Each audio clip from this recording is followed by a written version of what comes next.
Basically, today we are going to discuss the chapter number 14 that is related to the design of the spur gear, and the most importantly in this chapter we are going to discuss the Lewis bending equation or the Lewis form factor.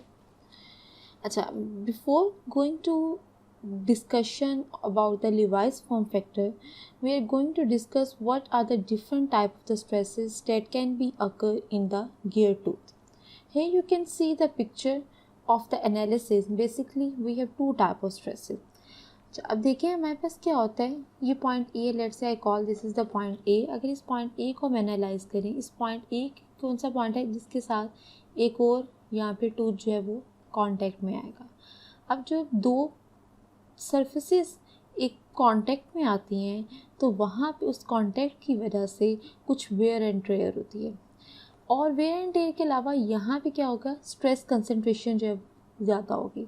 तो हमारे पास जो पहली stresses यहाँ पे produce होती हैं that are the contact stresses. Contact stresses कहाँ पे होती हैं, at the contact point of the two gear too. अब सेकेंड जो हमारे पास इम्पॉर्टेंट जो स्ट्रेसेस जनरेशन का जो रीजन आता है वो क्या है, बेसिकली दिस रीजन. ये क्या है, हमारे पास रूट का रीजन है. इसको हम कह सकते हैं कि root stress concentration at root. अब यहाँ पे स्ट्रेस कंसंट्रेशन की होती है, अगर आप इस यहाँ पे इस कर्वेचर को एनालाइज करें तो हमारे पास यहाँ पे कर्वेचर डिफरेंट है और यहाँ पे कर्वेचर डिफरेंट है. हमारे पास कर्वेचर में रैपिड चेंजेस आ रही हैं. इस कर्वेचर में रैपिड चेंज आने की वजह से यहाँ पे स्ट्रेस क्लस्टर फॉर्म होते हैं. उस स्ट्रेस क्लस्टर की वजह से या स्ट्रेस कंसंट्रेशन की वजह से क्या होता है, यहाँ पे बेसिकली क्या है, हम कह सकते हैं कि यहाँ पे फेलियर कॉज होती है. अच्छा, अब वो फेलियर किस तरह कॉज होती है, यहाँ पे सबसे पहले क्रैक इनिशिएट होता है. वो क्रैक जो है वो आगे प्रोपोगेट करता है और प्रोपोगेट करके यहाँ पे फ्रैक्चर कॉज करता है, like somehow like this. ये जो हमारे पास फिगर है शो करेगा. इसी तरह ये जो मैं पहले कॉन्टैक्ट की बात की तो ये आपको वेयर एंड टेयर नज़र आ रही है. दिस वेयर एंड टेयर, इसको जो है इसको गियर का जो एक हम कहते हैं डिफेक्ट भी कह सकते हैं, this is known as the scuffing. अच्छा, और ये हमारे पास जो था ये फटीग क्रैक है in a gear tooth at the root filler. उसके रूट के जो है हमारे पास डिडेंडम के ऊपर. तो बेसिकली पर्पस जो है हमारा आज के लेक्चर का, हमने क्या देखना है कि मैक्सिमम स्ट्रेसेस जो है, मैक्सिमम बेंडिंग स्ट्रेसेस जो हैं. अच्छा, अब यहाँ पे देखें, जब यहाँ इस पॉइंट के ऊपर जो स्ट्रेस कंसंट्रेशन है, जो स्ट्रेसेस हैं वो बेसिकली क्या कॉज करेंगी, बेंडिंग कॉज करेंगी. So what we have to check, basically the Lewis equation is used to estimate the bending stresses in a gear teeth. हम देखते हैं कि बेंडिंग स्ट्रेसेस कितनी होती हैं गियर टीथ में, और specially the maximum bending stress जो होगी वो कहाँ पे होगी, that is the we are going to determine the maximum bending stress कहाँ पे होती है, that is at the gear tooth. Also it is determined by checking whether the maximum bending stress induced by the tangential component of the transmitted load is greater than the allowable stress on node. So this is the basic purpose of this today's lecture. अब हम आज के equation lecture में drive करेंगे Levi's bending equation. मैंने आपको purpose बता दिया कि लिवाइस बेंडिंग इक्वेशन का हमारे पास क्या है. अच्छा, before going to the detailed analysis, अगर हम गियर के टीथ को एनालाइज करें, there is a normal force W and we have divided this force into two component. One is the tangential component and second one is the radial component. But in this derivation what we are going to assume, we are going to the radial component is negligible. The impact due to the radial component is negligible, that's why we do not consider. We only consider the tangential component. So first assumption is radial load is neglected and we are going to assume the tangential load is uniformly distributed throughout the face width. So this is our face width. This is the face width. Second हम assume करते हैं one pair of the teeth is in contact. अब one pair of teeth का क्या मतलब है, last time we have discuss the interference in which we have studied there is a possibility of the more than one pair of the teeth that can be in contact. So उस case में हम क्या कहते हैं, उस case को assume नहीं करें, अभी हम एज्यूम कर रहे हैं कि हमारे पास 1:1 रेशियो है, एक पेयर एंटर हो रहा है दूसरा पेयर वहाँ से लीव कर रहा है. So only there is a one pair of teeth that is in contact. अच्छा, अब हम देखते हैं. अच्छा, अब लिवाइस बेंडिंग इक्वेशन को जब हम ड्राइव करते हैं तो हम एज्यूम करते हैं कि जो टीथ है that act as the cantilever beam. वो कैंटिलीवर बीम किस तरह है, इसकी पीछे की तरफ हम एक्सटेंड करें तो हमारे पास बेसिकली, और इसका हम टॉप व्यू यहाँ पे ड्रॉ करें, ये टॉप व्यू कुछ आपको इसी तरह नज़र आएगा, ये हमने इसका यहाँ पे टॉप व्यू ड्रॉ किया। अच्छा, अब ये देखो, ये टेंजेंशियल लोड है WT, जो कि एक पॉइंट के ऊपर एक्ट हो रहा है, और एक साइड जो है वो टीथ की हम एज्यूम करते हैं डेट इज़ फिक्स्ड। अब पॉइंट लोड है, एक पॉइंट की हमने बात करी, डेट इज़ द टेंजेंशियल। कितने डिस्टेंस पे एक्ट हो रहा है, that act as a distance L, तो वो डिस्टेंस हमने यहाँ ड्रॉ। उसकी गियर की थिकनेस कितनी है, डेट इज़ T, ये उसकी थिकनेस आएगी, और फेस विड्थ कितनी है, डेट इज़ F, तो वो हमने यहाँ पे F मेंशन कर दिया। हमें पता है सिग्मा बेंडिंग इक्वेशन की जो हमारी जनरल इक्वेशन है, M bending moment divided by first moment of inertia divided by C। अब C हमारे पास यहाँ पे क्या होता है, basically it is the distance from the neutral axis. तो मैं कहती हूँ ये मेरे पास क्या है, डिस्टेंस है, तो C जो होता है, क्योंकि न्यूट्रल एक्सिस हम कहते हैं सेंटर में लाई करें, तो C मेरे पास किसके इक्वल आ जाएगा, T/2 के। I जो है, sorry, second moment of inertia, I किसके इक्वल आ जाएगा, that is face width, F thickness, T³ Ft³/12। तो यहाँ से सिग्मा की इक्वेशन मेरे पास क्या बन जाएगी, इट इज़, अच्छा मूवमेंट क्या होगा, it is the force acting at a distance L, so WT acting at a distance L divided by C की वैल्यू ऊपर आ जाएगा हमारे पास, तो इट इज़ T/2, I की वैल्यू क्या आ जाएगी, Ft³/12। तो यहाँ से सिग्मा हमारे पास आ जाएगा, T से T कैंसिल, तो आ जाएगा 6WTL डिवाइडेड बाय FT²।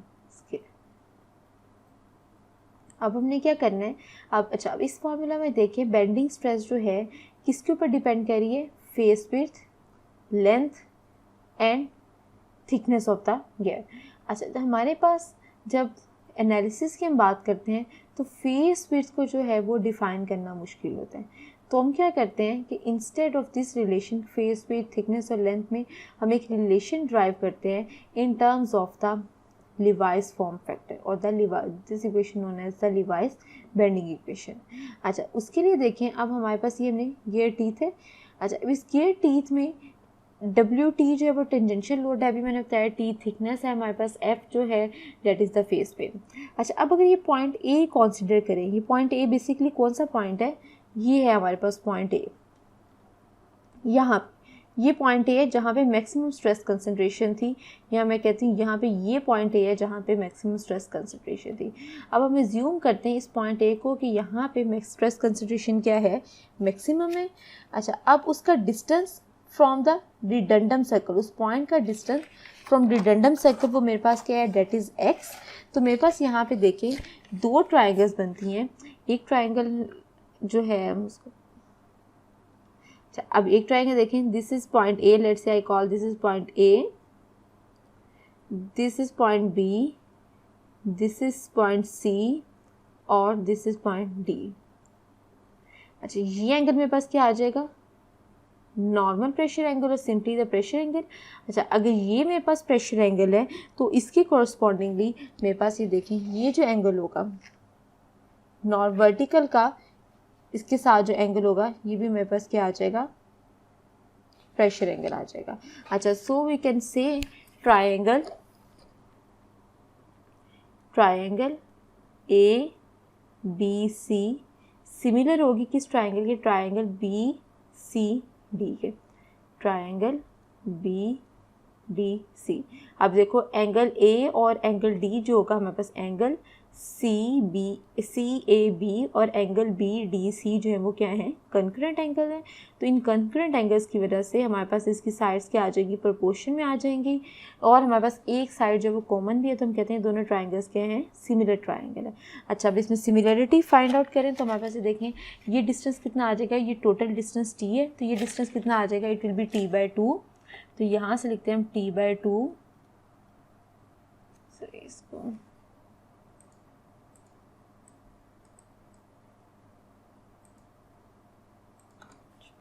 बस क्या आ जाएगा, it will B T/2 divided by, ये हमारे पास आ जाएगी x हाइट।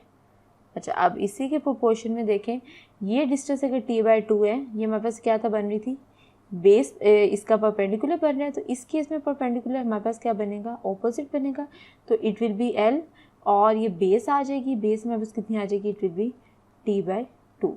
तो यहाँ से देखिए मेरे पास एक इक्वेशन बनती है x के लिए, x किसके इक्वल आ जाएगा, it will B T² divided by 4L।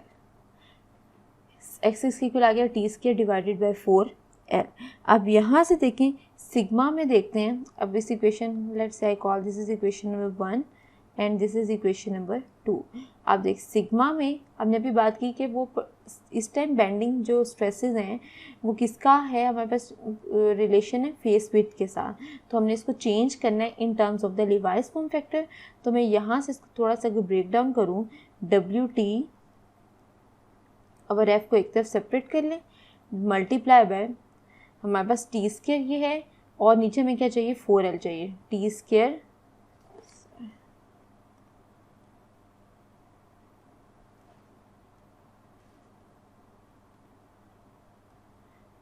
1 our T को ऑलरेडी T² हमारे पास नीचे था। अच्छा, अब इस 6L को मैंने इसके साथ यहाँ पे ले 6L, बात वही है, चाहे ऊपर लिख लें या नीचे लिख लें। चाहे अगर इस इक्वेशन को मैं मल्टीप्लाई और डिवाइड कर दूँ बाय 4 के साथ, तो सिग्मा किसके इक्वल आ जाएगा, WT divided by F multiply by 1 over T² 4L 4 divided by 6। तो यहाँ से एक इक्वेशन मेरे पास बनती है। अभी देखें T² और 4L किसके इक्वल है, x के इक्वल है, तो WT over F multiply by 1 over 2/3 x। हम इसकी इक्वेशन किस टर्म में ले हैं, x की टर्म में ले हैं। तो इसको फर्दर सिंप्लीफाई करें, अगर मल्टीप्लाई और डिवाइड करते हैं, multiply and divided by circular pitch, circular pitch small P से हम डिनोट किए, तो मेरे पास यहाँ से इक्वेशन क्या आ जाएगी, sigma is equal to WT divided by F multiply by 1 over 2x divided by 3p multiply by p। तो यहाँ से देखें मैं सिंपली लिख सकती हूँ यहाँ से equation WT divided by F, ये P एज इट इज़ आ जाएगा, दिस इज़ P। इस पूरी इक्वेशन को हम नाम दे देते हैं, this is the y 2x divided by 3p को हमने किसका नाम दे दिया, y का। तो यहाँ पे ये मेरे पास क्या आ गया, y, और ये मेरे पास क्या आ गया, this is the bending stress equation in terms of the Lewis form factor. अब ये y बेसिकली क्या है, ये हमारे पास लिवाइस फॉर्म फैक्टर है, यहाँ पे लिवाइस फैक्टर भी कहते हैं इसे, यहाँ पे फॉर्म फैक्टर भी कहते हैं।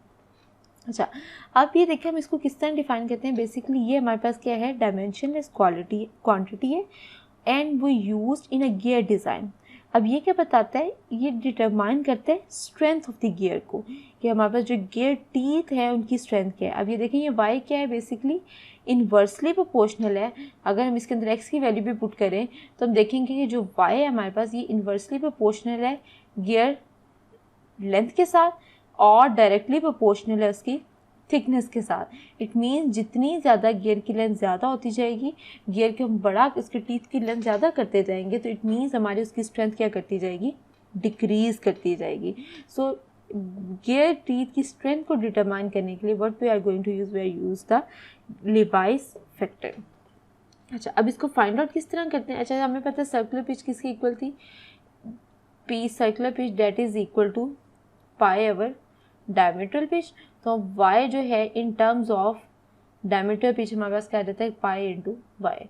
सो ये हमारे पास this is the y form factor. अच्छा, अब ये क्या बताता है हमारे पास, यहाँ से देखिए इसके फाइंड आउट किस तरह करते हैं, नंबर ऑफ टीथ पे। Let's say if we have 12 number of teeth then the Lewis factor will be 0.245।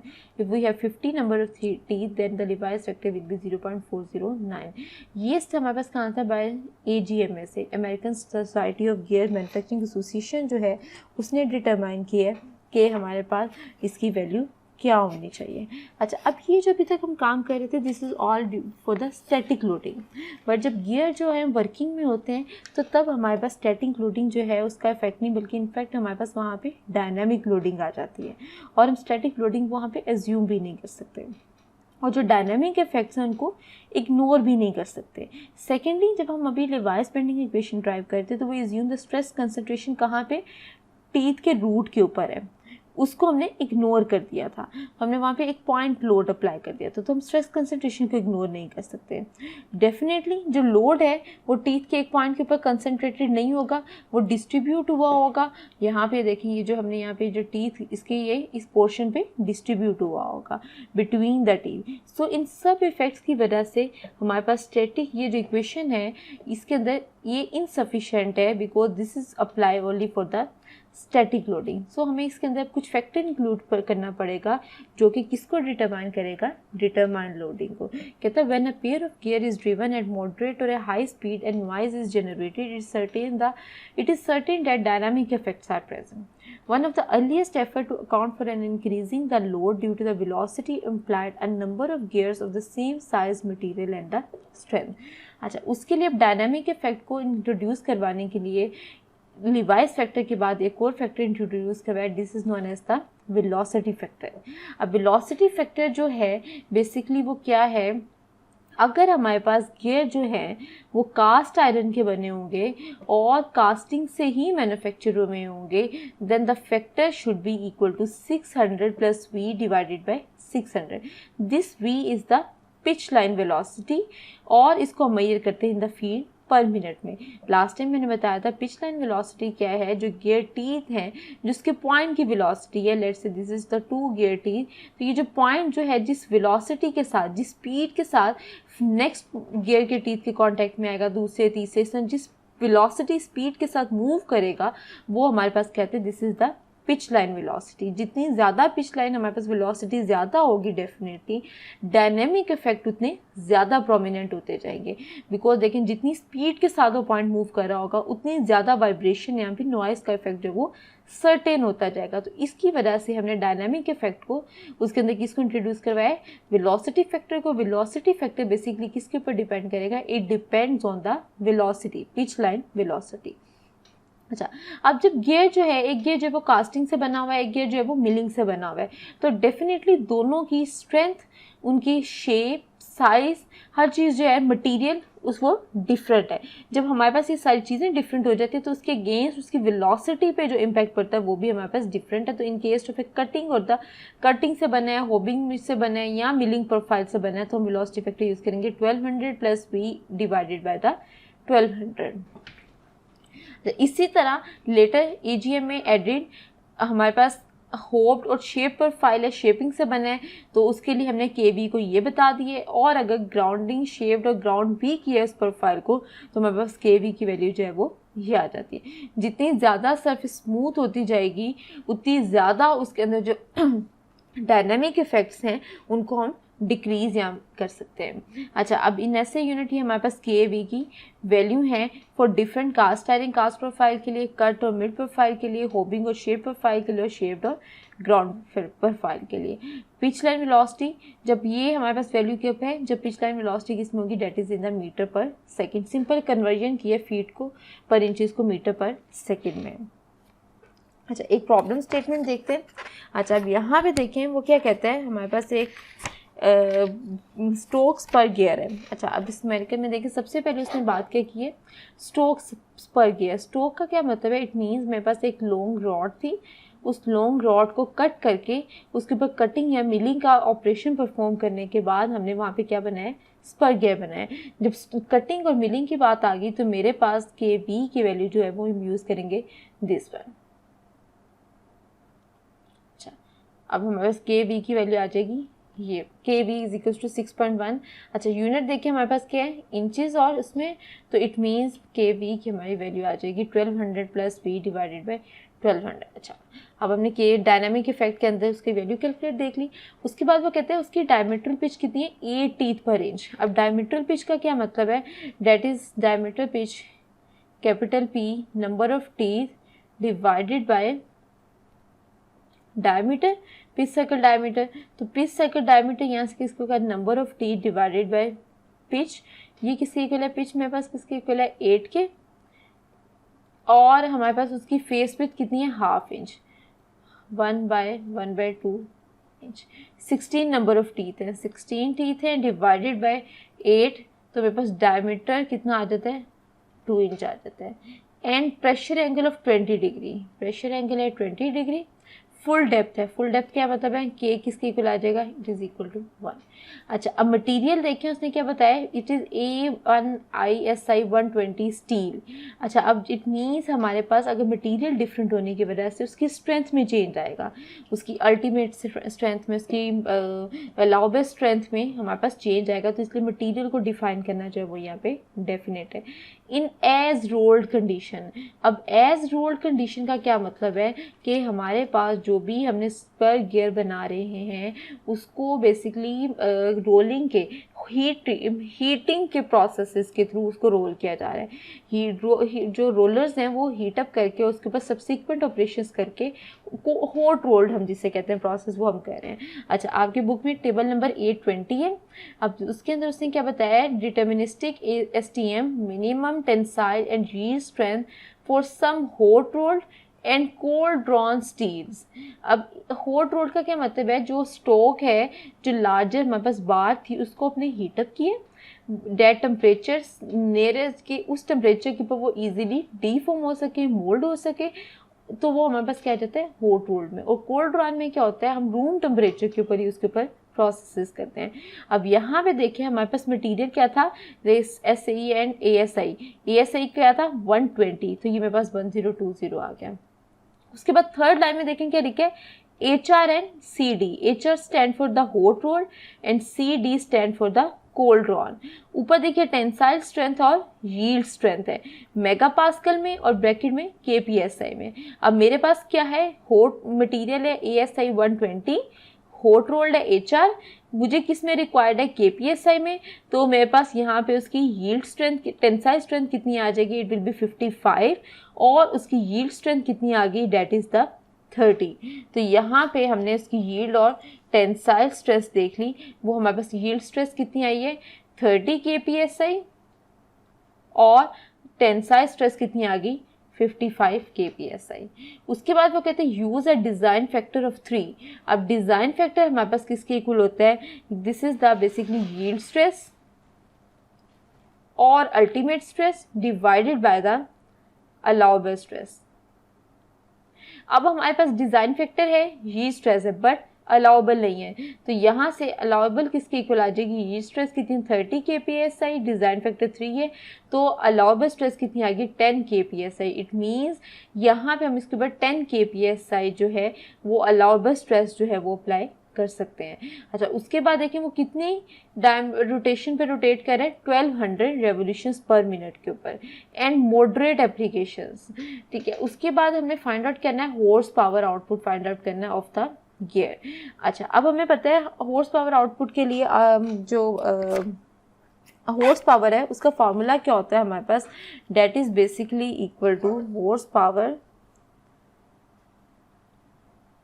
horse power is equal to WT tangential component of load pitch line velocity divided by 33,000, क्योंकि हमारे पास किसमें horse power में। अच्छा it means हमें सबसे पहले WT required है और हमने क्या फाइंड आउट करना है, V फाइंड आउट करना है। अच्छा हमने अलाउबल स्ट्रेस फाइंड आउट कर ली, सिग्मा अलाउबल कितनी आ गई 10 KPSI, और पिच डायमीटर कितना आ गया 2 इंचेस आ गया। अच्छा वेलोसिटी किसकी इक्वल होती है, pitch line velocity pi DN divided by 12, तो मेरे पास यहाँ से पिच लाइन वेलोसिटी कितनी आती है पाई D कितना आया था हमारे पास 2 इंचेस, और N कितना है that is 1200 revolution per minute divided by 12, तो यहाँ से V हमारे पास आ जाएगी बेसिकली 200 मल्टीप्लाई बाय पाई, तो ये अप्रॉक्सीमेटली बनता है 628 फीट पर मिनट। सो ये पिच लाइन वेलोसिटी आ गई 628 फीट पर मिनट।